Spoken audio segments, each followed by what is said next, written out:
సమాజాన్ని కదిలించే శక్తి కవికి మాత్రమే ఉందని ప్రముఖ కవి సిద్ధారెడ్డి అన్నారు. మెదక్ జిల్లా కేంద్రంలోని గల టీఎన్జీఓ భవన్లో తెలంగాణ రచయితల సంఘం ఆధ్వర్యంలో పీఆర్టీయూ ఉపాధ్యాయ సంఘం సౌజన్యంతో శుక్రవారం ఉగాది కవి సమ్మేళనం ఘనంగా నిర్వహించారు. తెరసం అధ్యక్షురాలు ముత్తి కవిత ఆధ్వర్యంలో నిర్వహించిన ఈ కార్యక్రమంలోని ప్రముఖ కవి తెలంగాణ తొలి తెలుగు సాహిత్య అకాడమీ తొలి చైర్మన్ నందిని సిద్ధారెడ్డి పాల్గొని జ్యోతి ప్రజ్వలన చేసిన అనంతరం తెరసం జిల్లా అధ్యక్షురాలు మాట్లాడుతూ చరిత్రకు వారధులు కవులు, చరిత్ర భావితరాలకు తెలియాలంటే కవులు కళలు కదిలించాలని అన్నారు.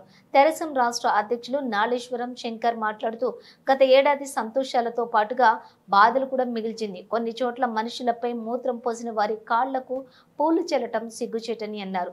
సంతోషం ఏమిటంటే సునీత విలియమ్స్ భూమిపై సజీవంగా అడుగు పెట్టడం అన్నారు. నందిని సిద్ధారెడ్డి మాట్లాడుతూ అన్ని ఉద్యమాల్లో కవితోద్యమం ముందుంటుందని, మలిదశ తెలంగాణ ఉద్యమంలో కవి పాత్ర ఎనలేనిదని అన్నారు. ఈ సందర్భంగా పలు ప్రాంతాల నుంచి విచ్చేసినటువంటి కవులు వారి యొక్క స్వీయ కవితలు వినిపించారు. ఉగాది ఉషస్సులు విరబూయాలని, సమాజ స్థాపనకు నడుం బిగించాలని, అసమానతలను తొలగించాలని, భిన్నత్వంలో ఏకత్వమై సాగాలని కవితలు వినిపించారు. చిన్నారులు చేసిన నృత్య కార్యక్రమాలు అలరించాయి. అనంతరం కవులను శాలువా మెమెంటోలతోటి ఘనంగా సన్మానించారు. ఈ కార్యక్రమంలోని తెరసం రాష్ట్ర అధ్యక్షులు నాళేశ్వరం శంకర్, ప్రధాన కార్యదర్శి వి శంకర్, రాష్ట్ర ఉపాధ్యక్షులు గణపురం దేవేందర్, తెరసం జంట నగరాల అధ్యక్షులు కందుకూరు రాములు, పీఆర్టీయూ జిల్లా అధ్యక్ష ప్రధాన కార్యదర్శులు సుంకరి కృష్ణ, సౌమ్య నాయక్, టీఎన్జీఓ జిల్లా అధ్యక్షులు నరేందర్, కేంద్ర కార్యవర్గ సభ్యులు అనురాధ, కవులు అంజగౌడ్, ఎండి ఇక్బాల్, బుర్రా సంతోష్, రాగులు మల్లేశం, వెంకటేశం, కొండన్ సరళ, అంజలి తదితరులు పాల్గొన్నారు. వాడి మీద ఉచ్చబోసిన సంవత్సరం కూడా ఇది. వాడు ఉచ్చబోస్తే ఆ రాష్ట్ర ప్రభుత్వం అయ్యో ఏమైపోతామనే భయం పడి ఆ ఉచ్చతో తడిచిపోయిన వాడు మూత్రంతో స్నానం చేసిన వాడికి ఆ ప్రభుత్వం కాళ్ళు కడిగి నెత్తి మీద పోసుకున్న సంవత్సరం కూడా ఇది. ఇది చాలా విషాదకరమైన సామాజిక ఒక సందర్భం. మనం కవులను ఏం చేస్తాము, అందరము సుఖంగా ఉండాలని కోరుకుంటాము. నాకు ఇంకొక బాధ కూడా ఏమిటంటే మనకు పాండవుల కథ ఉంది, మహాభారతంలో ఉన్న పాండవుల కథ ఉంది. సభలో మాత్రమే ద్రౌపది వస్త్రాపహరణ జరిగింది. కానీ ఈ ఏడాది నట్టనడి రోడ్డు మీద వస్త్రాలను తీసి రోడ్డు మీద నగ్నంగా తీసిపోయిన సంవత్సరం కూడా ఇది. కనుక కవులారా, సత్య హరిశ్చంద్రుడిని చూసి గాంధీజీ ఎంత సత్యాన్ని ప్రతిపించడానికి ఉద్యమించాడో మన కవులను కూడా ఈనాడు పంచాంగ శ్రవణం అని చేస్తారు.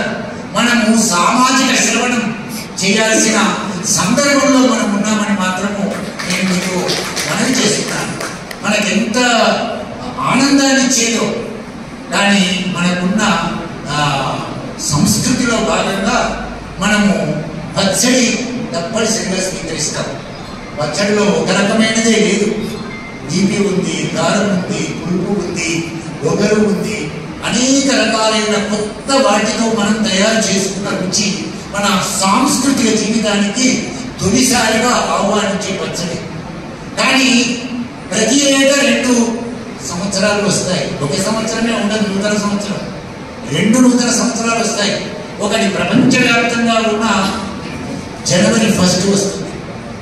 31 డిసెంబర్ని ఎట్లా పంపుతాము అని అంటే హాయిగా రాత్రి 12 గంటలకు మద్యపానంతో దాన్ని ఆహ్వానించి దాన్ని తొలగించి మద్యపానంతోనే ఆ 31 డిసెంబర్ 0 అవర్ 12లో హాయిగా మందుతో దాన్ని ఆహ్వానిస్తారు.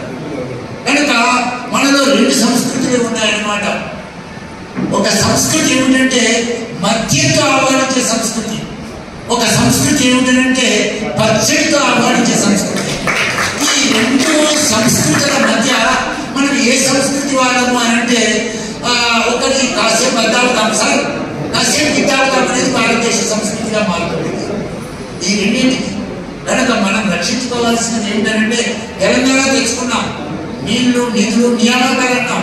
ఈ నీళ్ళ మీద ఎట్లా పోరాడినామో, నిధుల మీద ఎట్లా పోరాడినామో, మనం ఎట్లా ఉద్యోగాల మీద పోరాడుతున్నామో, ఇప్పుడు సాహిత్య సాంస్కృతిక పోరాటంలో కూడా మనం ఉండవలసిన అవసరం లేదని అనుకుంటున్నాను. ముఖ్యంగా సిద్ధారెడ్డి లాంటి వారు మన తెలంగాణ భాషకు సంబంధించిన ఉద్యమం నడపాలని కూడా ఈ సందర్భంగా నేను భావిస్తున్నాను. పిడుగు రామమూర్తి మంత్రులు గారు వ్యవహారిక భాషా ఉద్యమం ప్రారంభించారు. మనకి ఇంకా వ్యవహారిక భాషలోనే లేవు. కౌలారా మన కళ్ళు తెరవాల్సిన సంవత్సరం ఇదే అని మాత్రం నేను భావిస్తున్నాను. కేవలము భాషతోనే కాదు, మనము వణికివేయబడ్డవారు. తెలంగాణ అనగానే బాలికని సోమనాథుడు పేరే లేకుండా పోయింది. మనకు పోతన గారి పేరు మావాడే పోతన అన్నారు. అయ్యా ఇక్కడే పుట్టాడు, నీ వాడు కాదు అని పెద్ద ఉద్యమం చేసుకోవాల్సి వచ్చింది. మన వాళ్ళలోనే చేపలు చెరువులో దారం వేసి ఎట్లా పట్టుకుపోతారో మన సాహిత్యకారుని కూడా పట్టుకుపోయిన కాలంలో మనం జీవించినాం. ఇప్పుడు మనకి మనం అస్తిత్వాన్ని రక్షించుకోవాల్సిన సంవత్సరంగా ఇది ఉండాలని, దానికి ప్రేరణగా ఇది ఉండాలని, అయినా ఈ సభలో కవితనే అధ్యక్షురాలుగా ఉండగా కవిత్వానికి మంచి రోజులు వస్తాయని భావిస్తూ నాకు ఈ అవకాశాన్ని ఇచ్చినందుకు ధన్యవాదాలు. అందులో కవిత్వాన్ని, సినిమా పాటను, తర్వాత నవల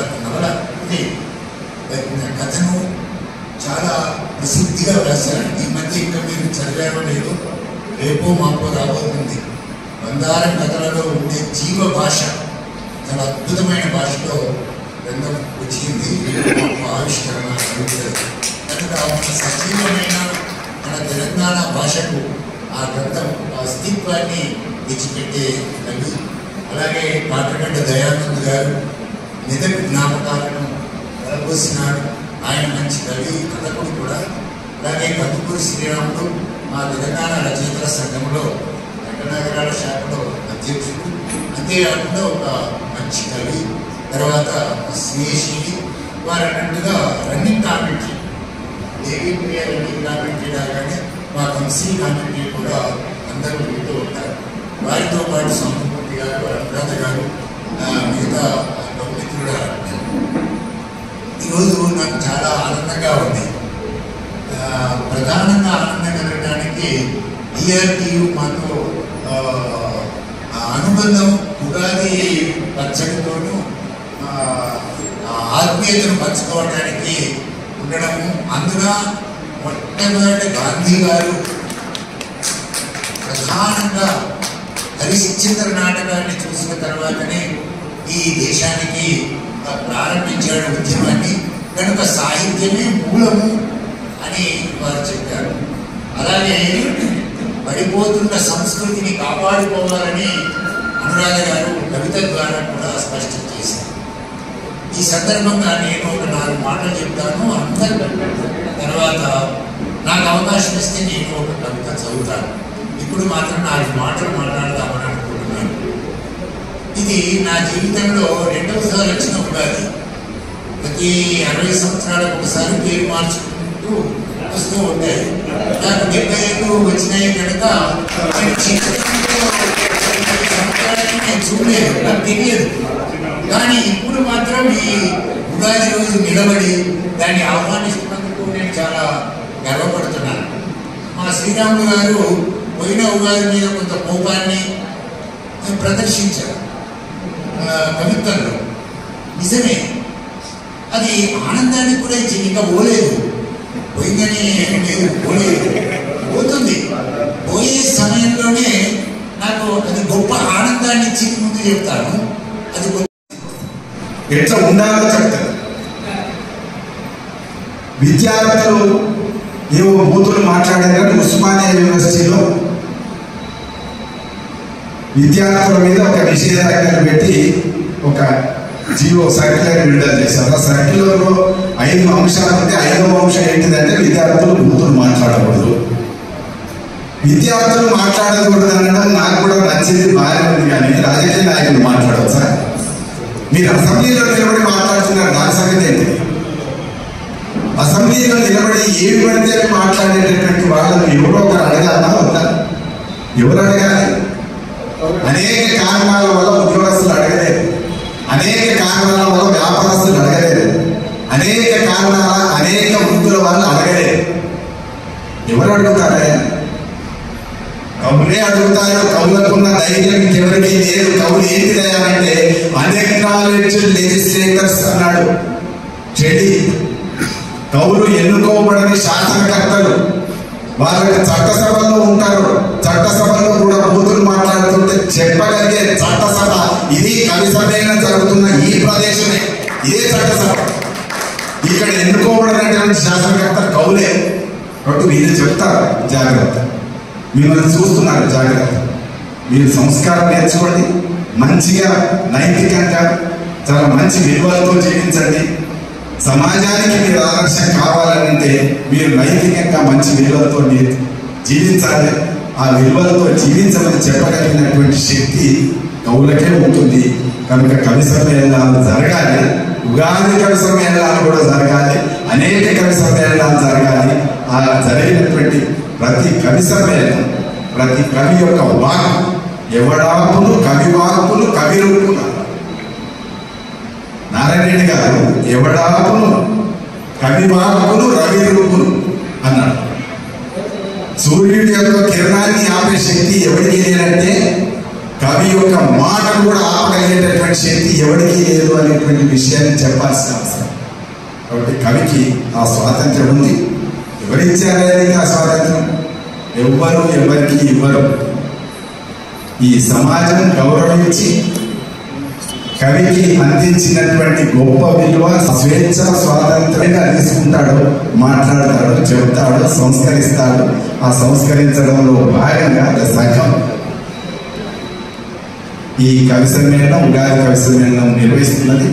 దానికి మనమందరం సామాజిక బాధ్యతగా, కవి బాధ్యతగా సమాజాన్ని సంస్కరించేటటువంటి కవిత్వం రాద్దాం, సమాజాన్ని మంచి వైపు నడిపించేటటువంటి కవిత్వం రాద్దామని చెప్తూ మరొకసారి ఈ కార్యక్రమం ఏర్పాటు చేసి మనందరినీ కష్టపడి ఇక్కడ దాకా వినిపించినటువంటి కవిత గారికి, తెలంగాణ రచయితల సంఘం మెదక్ శాఖ మిత్రులందరికీ పేరు పేరున హృదయపూర్వక ధన్యవాదాలు చెబుతూ ఈ కవి సమ్మేళనం విందాం,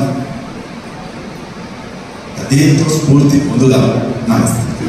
సిద్దిపేటకి ఎంత ఇష్టంగా నేను వెళ్తానో మెదక్ కూడా అంత ఇష్టంగా రావడం నాకు ఇష్టం.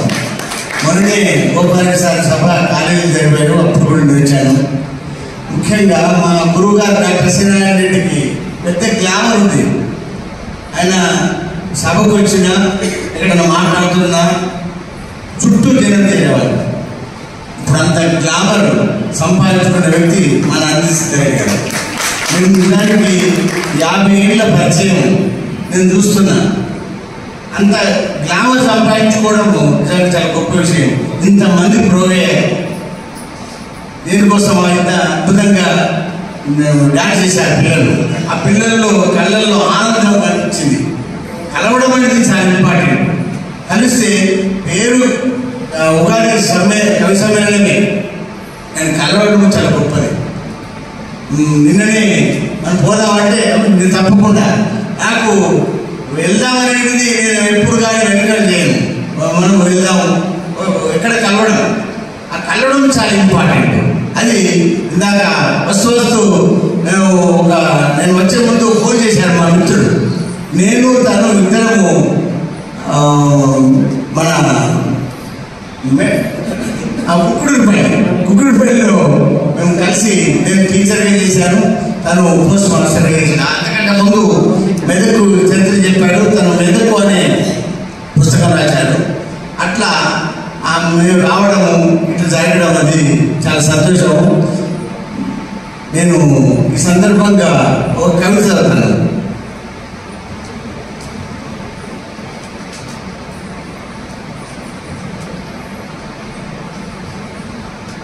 ఉగాది నీ దయ, అది ఆదో యుగానికి ఉగాదో కానీ అదొక సృష్టి, విశ్వ దృష్టి, ప్రపంచావతరణ, జనన మరణ ఉదాహరణ. ఈ వాతావరణంలో ఇలాంటి సందర్భాల్లో ఎన్ని ఉగాదులు గడిచిపోయాయి, ఎన్ని ఏడాదులు కనుమరుగయ్యాయి. మట్టి చిగురించినట్టు మనిషి చిగురించాలి, మట్టి ఉపయోగపడినట్టు మనిషి ఉపయోగపడాలి. మనిషికి ఒక పేరున్నట్టు ప్రతి ఉగాదికి పేరుంది.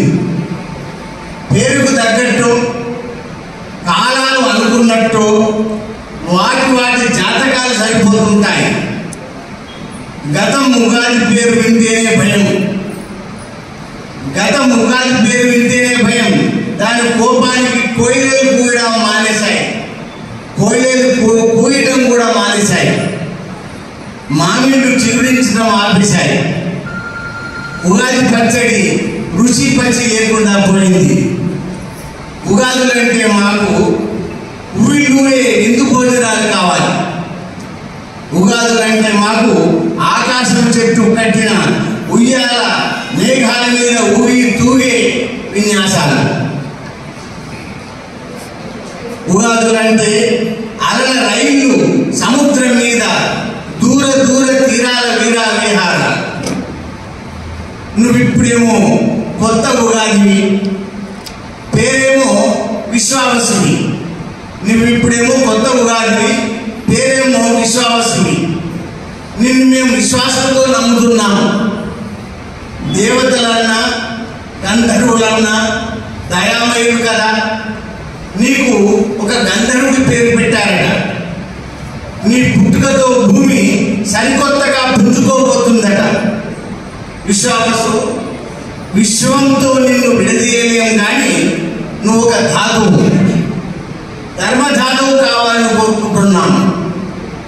అన్ని ఉగాదుల్లా కాకూడదు, ఏమవుతావో. అన్ని ఉగాదుల్లా కాకూడదు, ఏమవుతావో. నువ్వు ఈ వసంత వృక్షానికి ఏ పూలను అందిస్తావో, ఏ కాయలు కోసుకోమంటావో. 3 వంటకాలు 6 రుచుల్లా గడుపుతాం.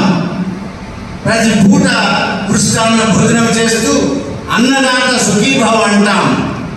ఈ ఏడాదంతా భయం లేకుండా బతుకుతాం. ఇక నీ దయ. నమస్కారం.